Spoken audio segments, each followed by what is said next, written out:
Hey guys, let's get more news about Dallas, but first, don't forget to subscribe and leave your like. Dallas Cowboys Dak Prescott absolutely blasted by former NFL executive, ESPN personality. Whether it's justified or not, Dak Prescott receives more criticism than most quarterbacks simply because of his standing as the face of the Dallas Cowboys.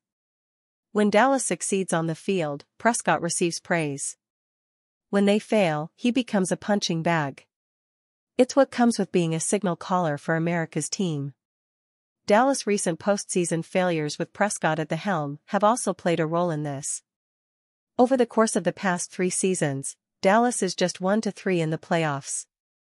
It is coming off an humiliating 48-32 loss to the Green Bay Packers in the NFC Wild Card playoffs. That game saw Prescott throw 2 interceptions. With Prescott likely set for a record-breaking contract extension this offseason, he continues to be in the news. It has not all been positive. Over the course of the past 3 seasons, Dallas is just 1-3 in the playoffs. It is coming off an humiliating 48-32 loss to the Green Bay Packers in the NFC Wild Card playoffs. That game saw Prescott throw 2 interceptions. With Prescott likely set for a record-breaking contract extension this offseason, he continues to be in the news. It has not all been positive. He served as a pro scout in Washington from 2001 to 2004 before taking over as director of player personnel between 2005 to 2007. Reddick then spent 6 seasons with the Philadelphia Eagles, ultimately leading their personnel department from 2010 to 13.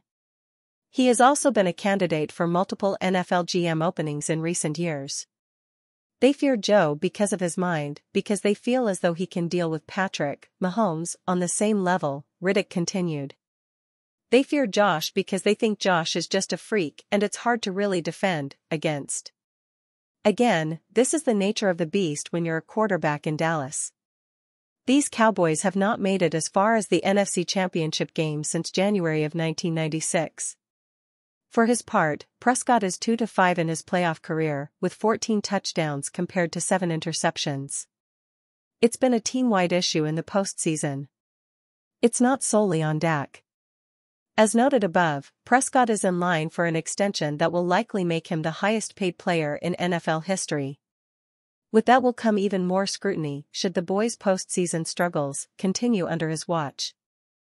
Mike Greenberg urges Micah Parsons to stop worrying about being the next Stephen A. Smith. Mike Greenberg admits Micah Parsons has potential as a media personality, but he wants the Dallas Cowboys linebacker to wait at least a decade before exploring that career. Stephen A. Smith recently interviewed Parsons on his podcast. The appearance led to some great content with the Cowboys linebacker sounding like Shannon Sharpe or Chris Mad Dog Russo as he sparred back and forth with Smith. Greenberg played a clip Thursday morning on Get Up, and while he agrees Parsons was entertaining, he's just not ready for Parsons to be an entertainer. What are we doing? Greenberg asked after watching the back and forth between Smith and Parsons.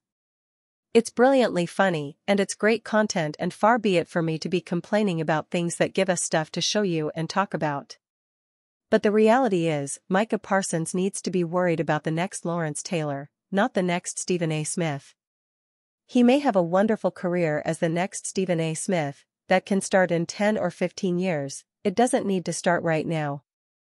Parsons has his own podcast where he regularly makes news, and he's wisely promoting that ability by going on other shows. Unfortunately for Skip Bayless, Parsons still isn't going on Undisputed. But he went on Smith's podcast, and as Greenberg admitted, it was entertaining. Where's the problem? Kudos to Greenberg for taking a stance and having an opinion that could be considered borderline controversial, but why can't Parsons go on a show to similarly share his own opinions? Being 24 years old and a talented linebacker on the Dallas Cowboys should not keep Parsons from debating Stephen A. Smith. Parsons is not the first active player to have a podcast or appear on a podcast. And hopefully Parsons is able to fend off the need to focus on a media career for 10 or 15 years, but it's impossible for an NFL linebacker to assume they're going to be healthy for the next decade. Greg Olsen was working as a game analyst while he was still an active NFL player. Draymond Green won a championship while pursuing his media career. Even Tom Brady had his own podcast and radio show while he was still playing quarterbacking NFL teams to the playoffs. Where's the harm in Parsons debating Stephen A. Smith 7 months before his next game for the Cowboys? Cowboys star sends strong message on Tony Pollard's free agency. When the Cowboys turned the page on the Ezekiel Elliott era last offseason, they were determined to reconfigure the running game around speedy back Tony Pollard, and gave Pollard a franchise-tag deal worth $10.4 million. It was an investment in a guy the team thought would be a star. It did not go all that well, though it was not a complete disaster.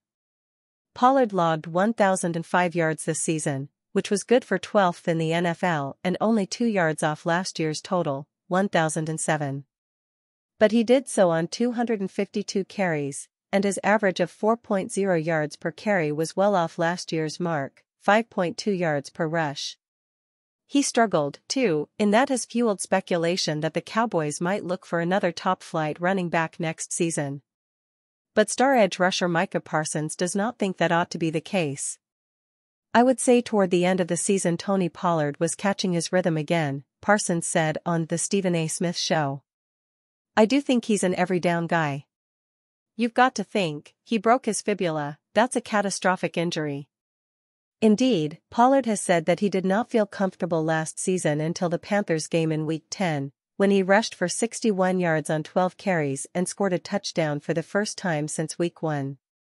He suffered the fibula injury last January in the playoffs, and had surgery to fix the broken bone. He was limited in his off-season participation after that, and Parsons said that was a big part of Pollard's issues last season.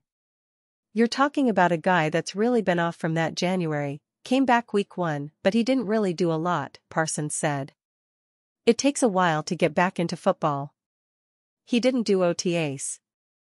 He didn't do minicamp. He kind of did camp a little bit like working through it, getting back into it. You saw him increase, like he even said, I'm just now getting back to myself. I would give Tony Pollard another shot. The Cowboys have been linked to a number of high-profile running backs who could potentially replace Pollard, including Tennessee's Derrick Henry and Josh Jacobs of the Raiders. The team could offer Pollard another franchise tag, too, though that might be too high a cost. Spotrac projects Pollard getting a 2-year, $13 million contract, a deal that the Cowboys would likely be willing to hand out. Pro Football Focus has him getting a better deal, at $24 million over 3 years. The Cowboys might be reluctant to give a lengthy commitment to Pollard, though. Pollard has said he hopes to stay in Dallas. In an appearance on the Blogging the Boys podcast this month, Pollard said, if I could choose, I would love to be in Dallas. But at the end of the day, you know it's a business. So, it is what it is. You gotta be ready for what comes. He is not sure, though, how things will pan out. It's a bit soon right now, especially with the current season going on, Pollard said. But after the Super Bowl, when the free agency market gets going, I feel like it will be a little bit more of a clearer picture for me to see how things are going. And you, fan, what do you think of the situation about Tony Pollard? Leave your opinion in the comments.